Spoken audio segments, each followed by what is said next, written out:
Hi, everyone, and welcome to the AI Interconnect podcast, where we speak with the builders, founders, and operators who are using automation, intelligence, and systems to reshape the industry. I'm Laurent, your host, and today I'm joined by Ric Kenworthy, co founder and CEO of Travly. And Travely is a prop tech company helping short-term rental operator automate their listings, guest messaging, and most critically, stay compliant with complex city regulation. Rick, welcome to the show. Very nice to have you here. Yeah, no, thanks for having me. I appreciate it. Wonderful. Okay, Rick. Let's rewind a bit. Um, what's your background and what what led you to start Travely? So my wife and I were both high earner W-2 employees, and we connected in Arizona. My wife's from Omaha, Nebraska. I'm originally from Seattle. We connected in Arizona, and we were both working. I would say the 9 to 5, but it was a lot more than that. And we decided to get into real estate investing. We were very novice at the time. Airbnb, short-term rentals in Scottsdale was a big market at the time. It always has been. And so we decided to buy a condo and invest and rehab the condo, and we were going to short-term rental it. It tested our patience along the way. The rehab process was a little stressful, but we got it done and we got it listed, and we were blown away by the results.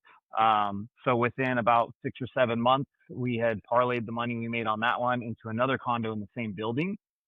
And then from there, we had, guests that were more frequent. Our first short-term rental management client was actually a guest that decided that he was here enough that he should just go ahead and buy a condo where our condos were, and asked us if we would manage it. At that point, we were like, sure, it should be relatively easy. So that was our first client. Then I had friends from Seattle that had invested down here that were with a different management company that decided to bring his property over. So we had 4 at that time. And then the first one that we had bought, we decided to sell that. We parlayed that to a single family home, a lot bigger, a little bit more expensive. And it kind of just blossomed from there.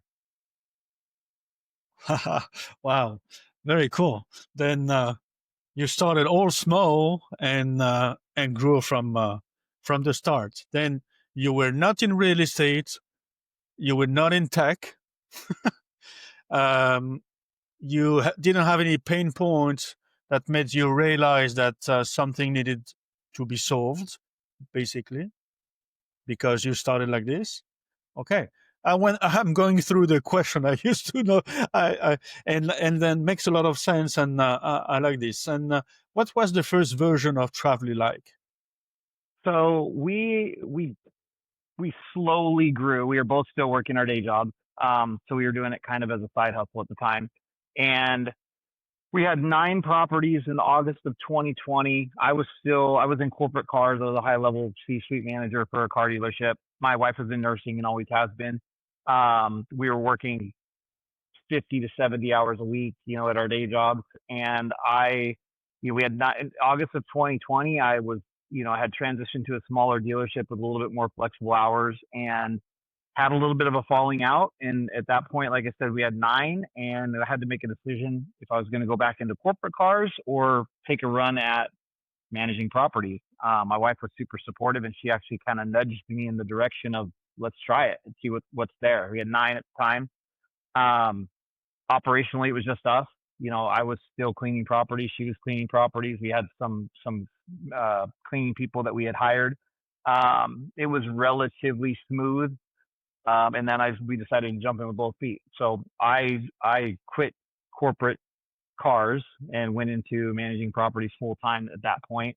My wife followed 4 or 5 months later, and we went from 9 in August of 2020 to 90 in August of 2024. So when we, kind of put our minds to it and really focused on it as our primary source of income, because in the beginning stages, it definitely wasn't the same amount of income as we were used to making. And so just kind of put our nose to the grindstone, and it really took off. Initially, we were called Old Town Rental. Old Town is a tourist area of Scottsdale, Arizona, and all of our properties were in Old Town. And so we started as Old Town Rental, and then when we got to the point where we realized that this was really taking off into something that we could potentially be in other areas, we rebranded in the summer of 2023 as Travly Hospitality. Rather than rentals in Old Town, which just kind of seemed not as glamorous, I guess. And so we decided that we were going to rebrand and move more into the higher end or luxury space.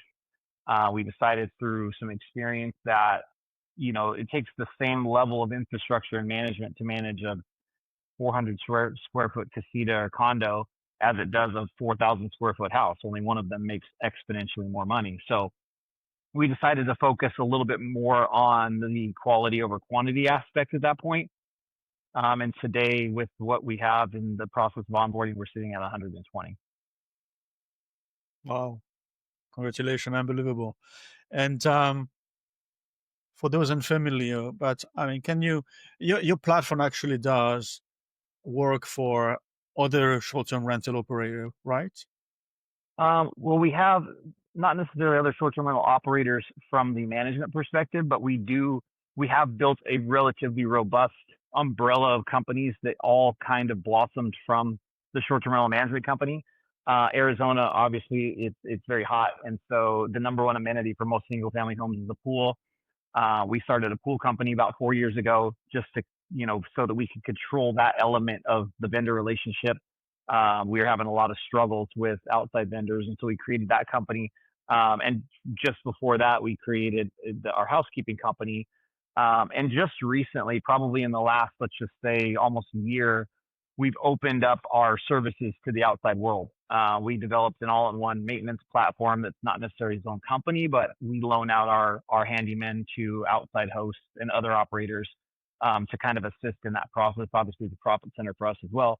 But we've kind of diversified and spun off of the short-term rental management, into other, smaller subsidiaries of Travly that do service other hosts and operators.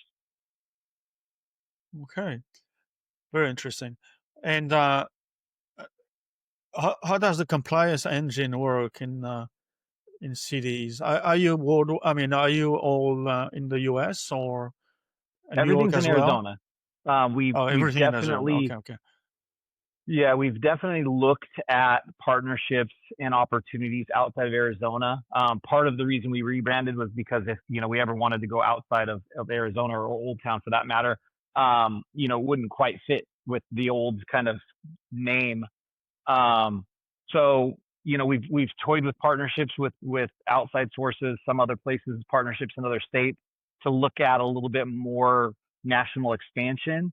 But there's such a giant need and a huge market here. Scottsdale's probably one of the top 3 or 4 short-term rental destinations in the United States. We have some pretty extreme seasonality. Obviously, the summer here is very tough because it gets really, really hot. But outside of the summer is mostly good. So our seasonality is spread out over about 9 months, which makes it a pretty prime market for short-term rental.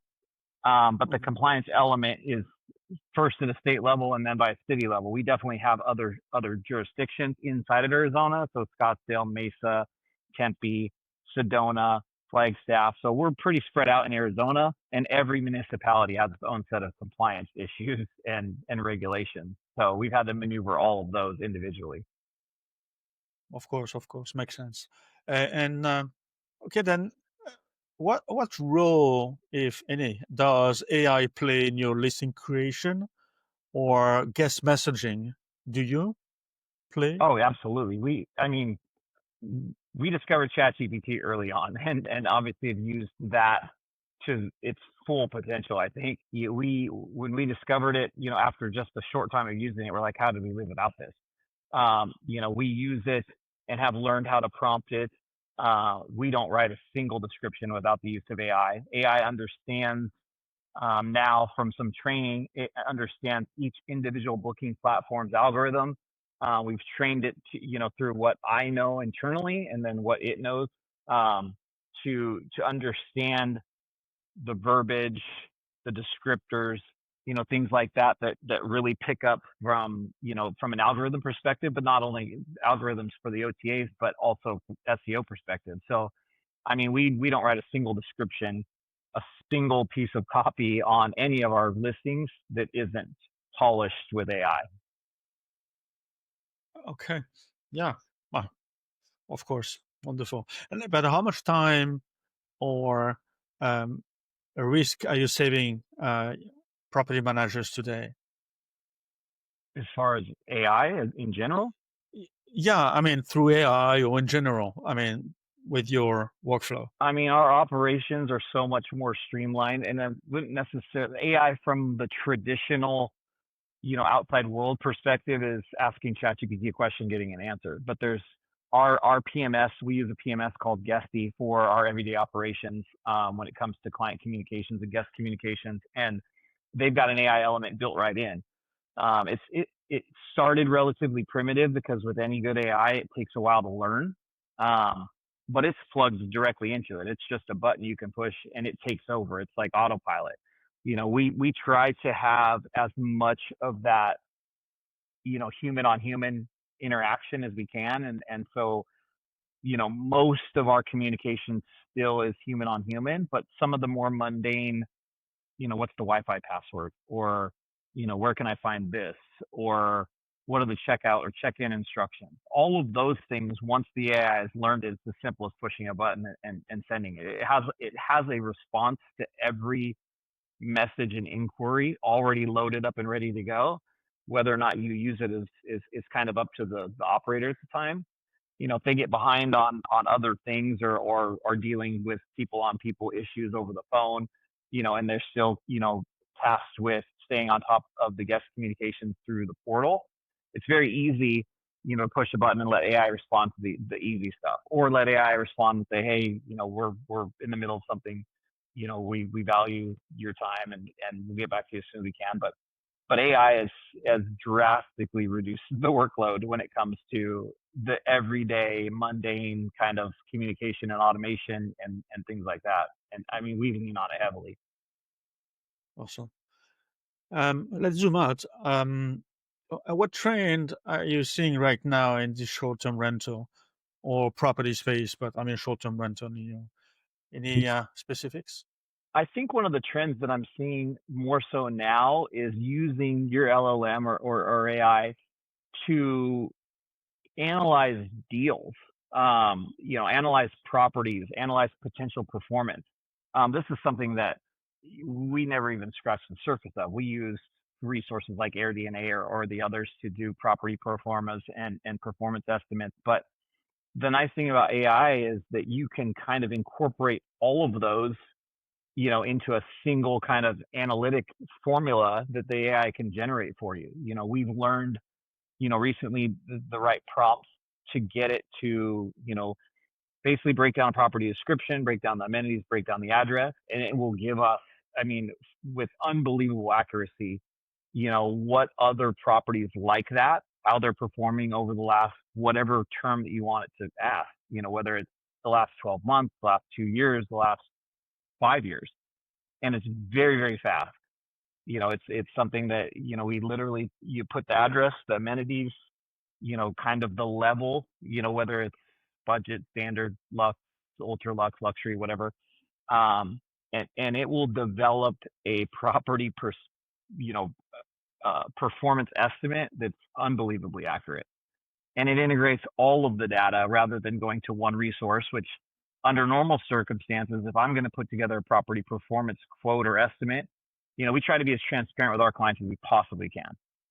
Nothing is a guarantee of performance. Obviously, every property is different. But, the old way was plug it into Airbnb.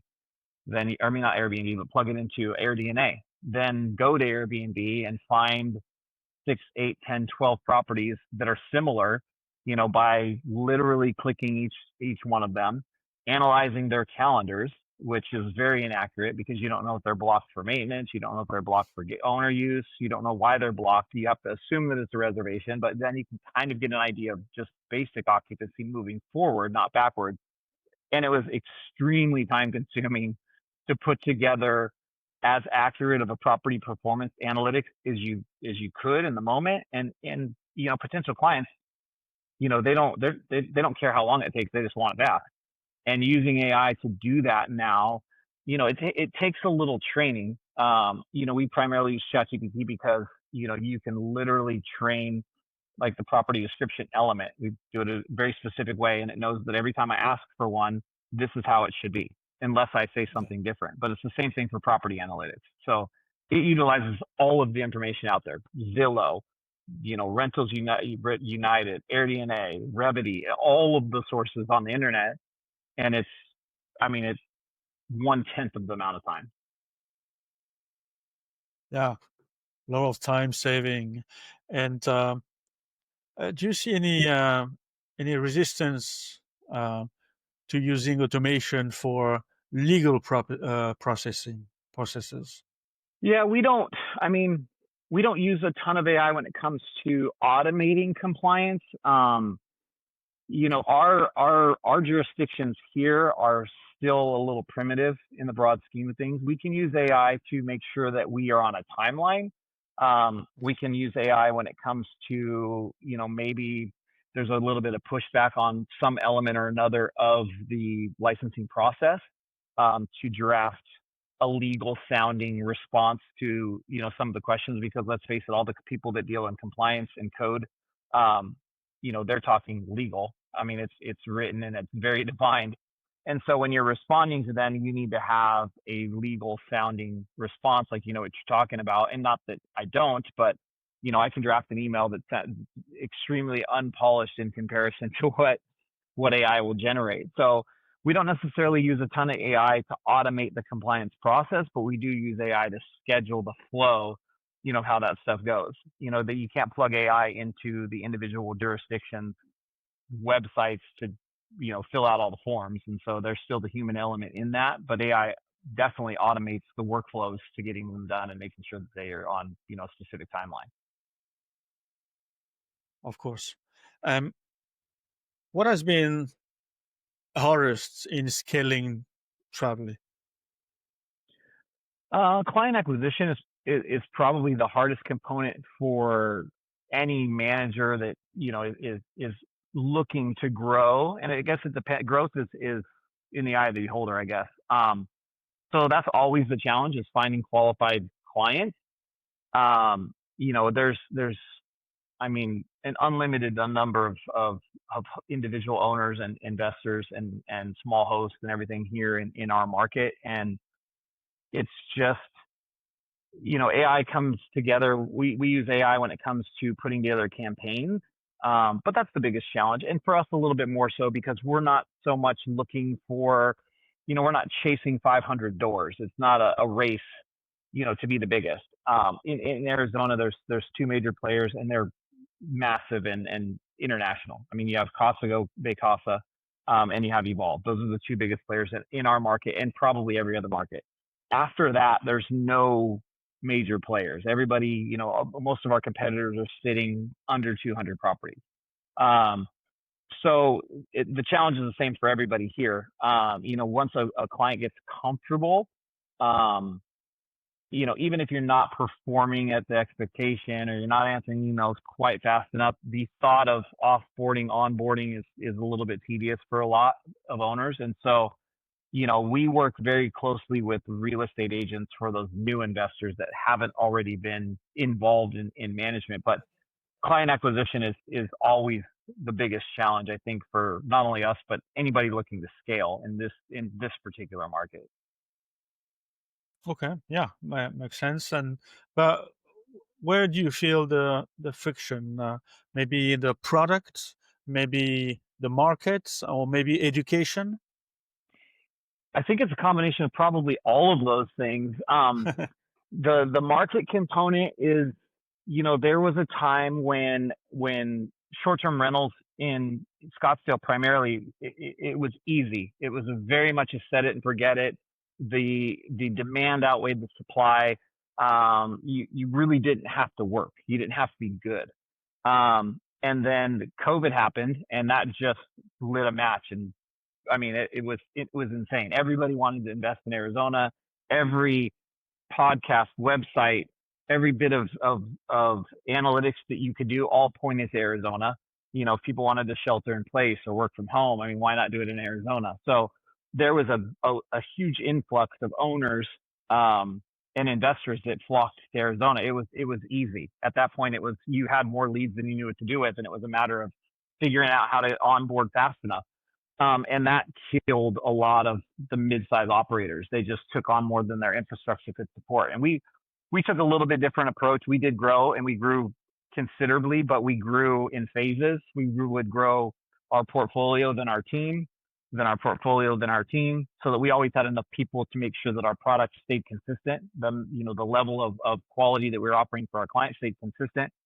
But then the market shifted, and the demand started to even out with the supply, or even the supply outweighed the demand, and then it got a little bit tougher. The real estate market started to obviously go down a little bit also, and so we found that there was a lot of real estate agents that sold primarily short-term rentals. That was their bread and butter when it came to the properties that they sold, and that started to dry up a little bit. And so a large percentage of them just assumed that now they could go into management, calling their old clients and trying to go that route. So the market challenge came from very, very novice, so-called managers that would do it for 12, 15, 18% commission. And a company like ours can't operate on those margins. And so that's when it became a challenge, because when it's 2% difference, not a big deal. You can outsell that with obviously longevity and reputation. But when you're talking 7, 8, 10% less, then that conversation is a little bit more challenging. So that market got flooded. Now all of a sudden there's 500 managers in our market, and so we had to be a little bit more competitive. We had to be a little bit more savvy in our efforts. We still to this day have never really had a real marketing budget. Everything's happened for us organically. And now going into Q3 and Q1 of 2026, we definitely are investing more in the marketing aspect. But that's the market component of it. Education is the other. Everybody thinks that, it's still easy, and educating potential clients on the fact, everybody wants to buy a property and discuss the cash flow. And unfortunately, the way that the market is today, every single family home in Arizona is $1 million. That's just that's just where you start. And unless it's magnificent, and unless your financials are on point, the cash flow component is challenging. Buy $1 million property and pay 6.5% interest and expect that property with management's going to cash flow is a little challenging. So the education component is a challenge, because people are still living in the past, and it's like, hey, I buy it, you furnish it for us, get it up and running, and send me my money. There's a little bit more involvement. There's a lot more when it comes to you really have to set yourself apart when the competition is as fierce as it is. So educating people on, don't just come up with the money to put a down payment on a house and think that it all works itself out from there. You better have a healthy budget to set the house up, to decorate the house. The aesthetic component is absolutely critical. And, most people don't want to hear that. So they move on to the next one that says, hey, I'll do it all for you. It's only going to cost this. I can produce these numbers, which has no basis. It's just a tactic. And, we've made a very good living on being the second manager. I mean, the second manager component is the first guy went out there and promised the moon and couldn't deliver on every level: performance, communication, infrastructure, support, all of those things. They can't perform at that level that they promised. And then the bar's set so low for us, it's just easy. But the education component is people just throwing out numbers and thinking that it's, everything just works. There's a lot of work that has to be put into it. And when you have a bunch of kind of up and coming management companies that just sell you the moon, but can't deliver, it makes it a little bit more challenging. So you have to educate everybody. And we're very transparent. I'm never going to tell somebody something that I don't believe that I can deliver. And sometimes it's not what somebody wants to hear. They get excited about a house, and I say, that house could be good. You need, to spend X amount of money to make it a top performer, and then it could potentially do this. they don't always want to hear it. So that education component is just that. It's just educating people on what it really takes to make a property cash flow. So we do a lot in the tax alchemy space. Those clients are looking for the segregated depreciation and these new tax loopholes for short-term rentals. It's not as much then about the cash flow as it is about the depreciation element. So they look at it a little bit differently, and we actually welcome them because, if the house pays for itself for the most part, you get a substantial, tax deduction to your tax liability, for that year because it's accelerated. And then obviously the upside appreciation over the next 3 to 5 years, plus, when it generates revenue or at least pays for itself. Those clients are a lot more educated in the big picture, rather than, hey, I'm buying $1 million house and it does $100,000 a year, but I'm paying you 25%. That doesn't really math out.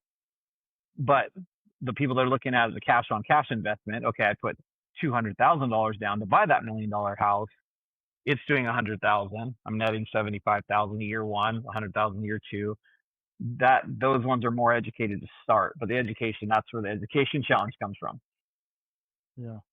Very, very interesting. Thank you for this, all these insights. And if we, I mean, are clients nervous about trusting AI with different, I don't know, legal processes again, or different things? We don't lean that much on AI for the legal compliance Okay, component. okay, yeah, Until I can give AI my login information for the city website, there's still the human element.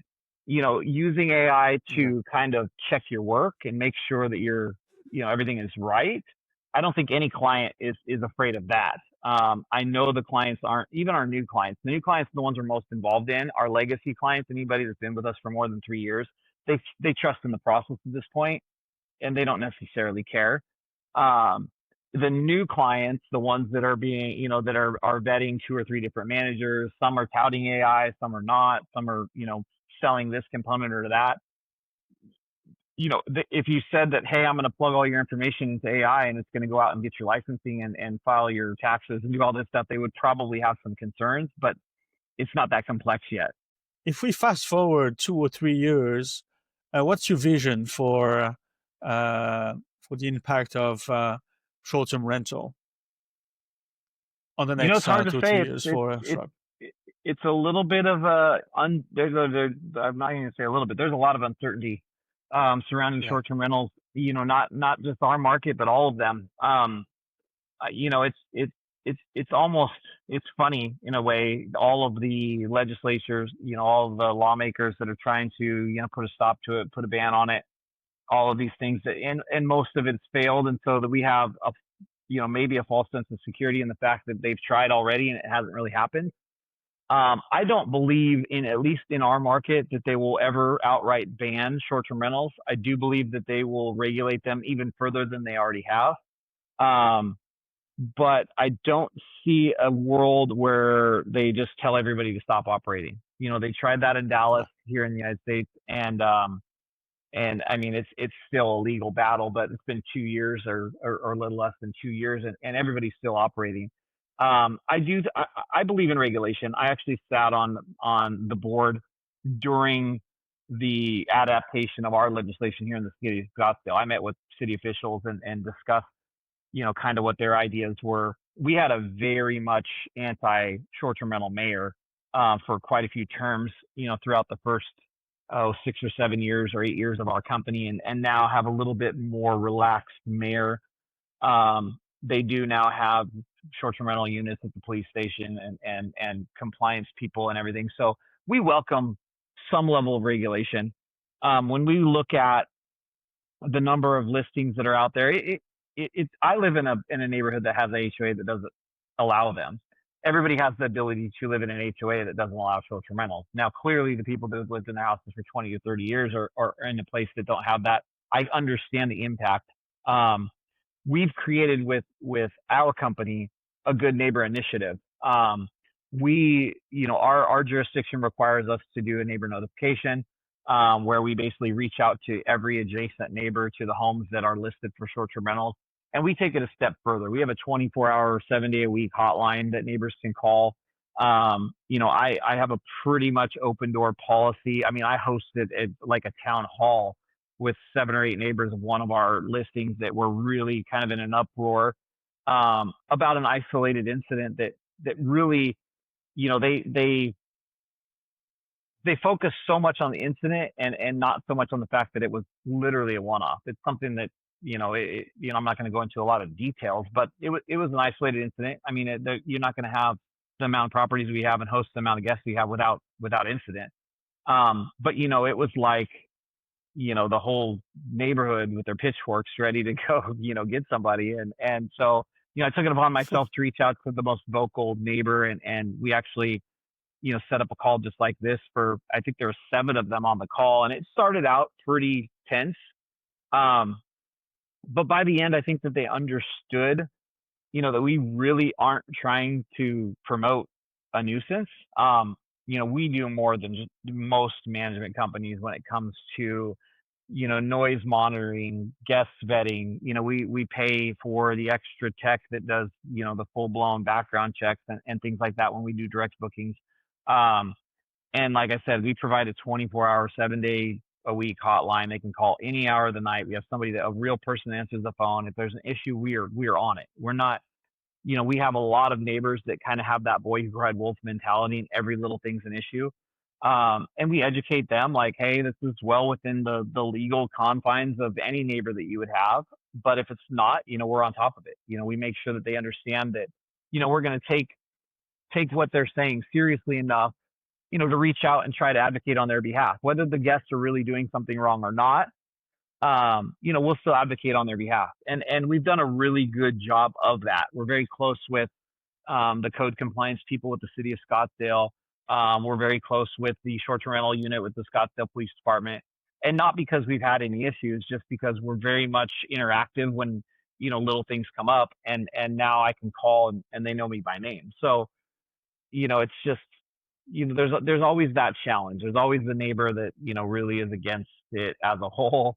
And it's just kind of educating them on the fact that, we do have this good neighbor initiative. We do want to make sure that, we're compliant. We do want to make sure that our guests are behaving, normally and not excessive. And we want to make sure that noise is respected and all of those things. So we have a very good relationship with most of the adjacent neighbors to all of our properties. When there's when the relationship's necessary, when we have interaction, we're very much on top of making sure that they feel heard, and that sets us apart quite a bit in that category for sure.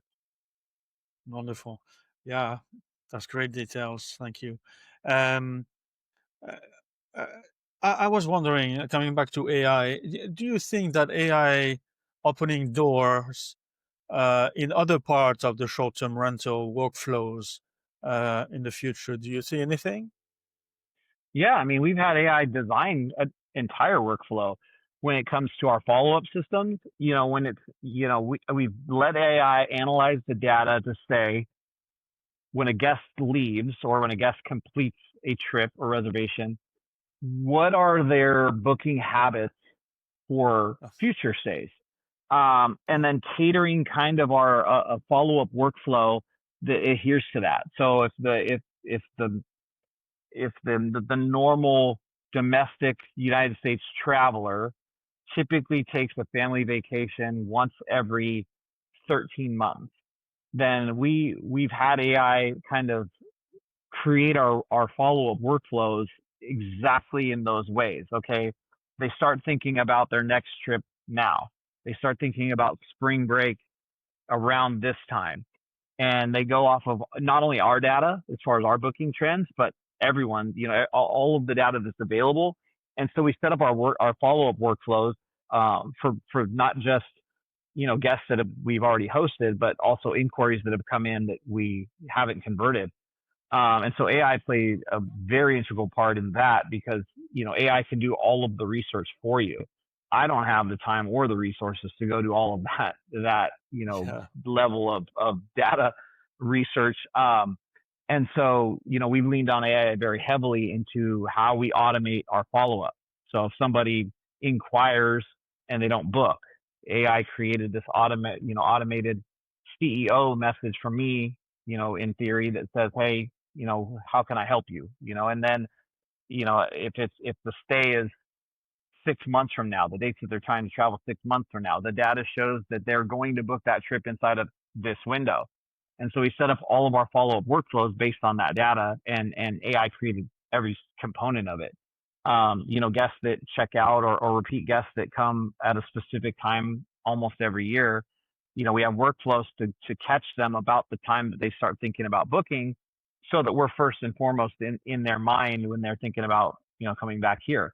AI also can scrape our data to find, our most active bookers, and we've created workflows that, offer, perks and discounts and stuff for our most active bookers. So I mean, we could have never, I would have had to hire a person, in this case, to do that level of research to get our workflows from a follow-up perspective as dialed as they are. And this happens in 2.5 minutes of writing a prompt and 10 seconds of fully laid out workflow. Yeah. So, we use AI in so many ways that, obviously having this discussion, you think of all the ways that we do it that are knee jerk that you don't even think about. I mean, my ChatGPT is open as a tab on my computer every minute of every day. If I have an email that I don't feel real good about the way that it's worded, it's not that I'm using AI to completely respond to my clients or guests or anybody, my insurance agent, whoever it is. I just use it, and the simplest prompt is, now that it knows me, use my tone and just polish my, organize my thoughts. So I use it for literally everything. Workouts from the gym. I mean, workflows like we talked about, literally polishing and organizing my thoughts, scheduling my day. I mean, Yeah. I haven't analyzed how my business operates. I haven't analyzed my numbers. It's just, it's literally, baked into every piece of operation that we do almost. Wonderful. Very helpful. Yeah. For funders and operators listening, what advice will you give them for exploring short-term rental and solve problem on the heavy regulated industry to begin with? I know maybe in Arizona it's not so much, but what advice could you give?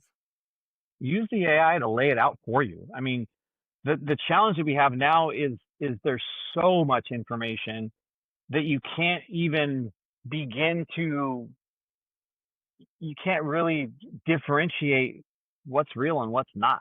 And when it comes to compliance and the legality of operating your short-term rental business, let AI organize it in a workflow. When it comes to,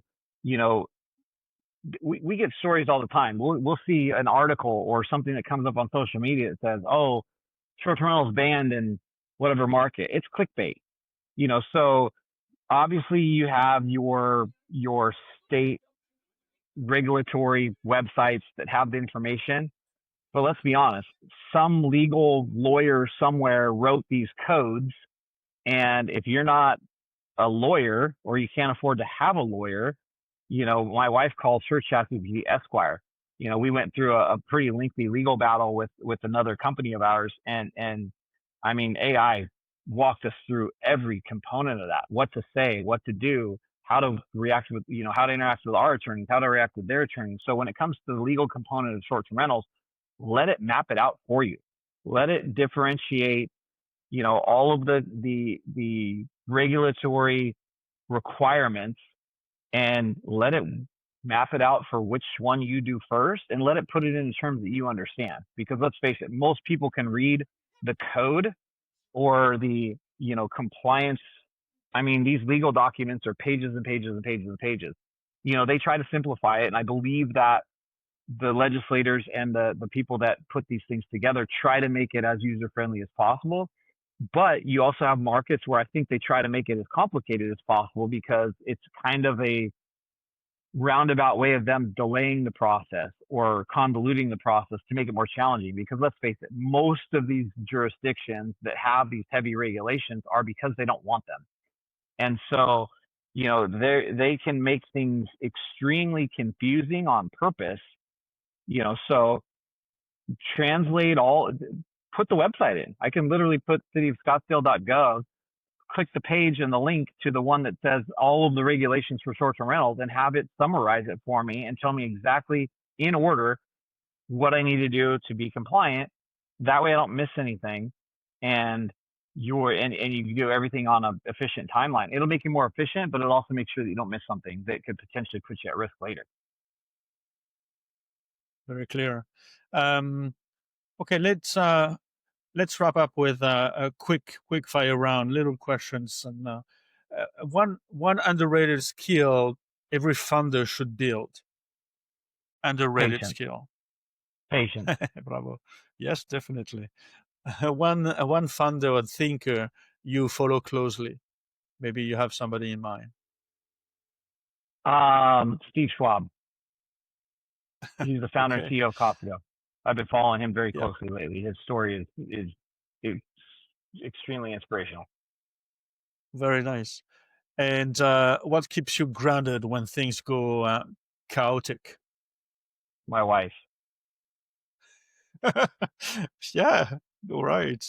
Ric, thank you for being here. Great insights. And I'm excited to follow how Travly will evolve. And maybe we can definitely talk maybe next year. And Sure. thank you very much for Absolutely. all these I'd like great that. Thank you. insights. Thanks for having me. Very cool. Okay, and that's it for today's episode of AI Interconnect. And if you enjoyed it, share it with someone who is building the future, or even better, someone who should be. And until next time, stay curious, stay creative, and keep building. Thank you.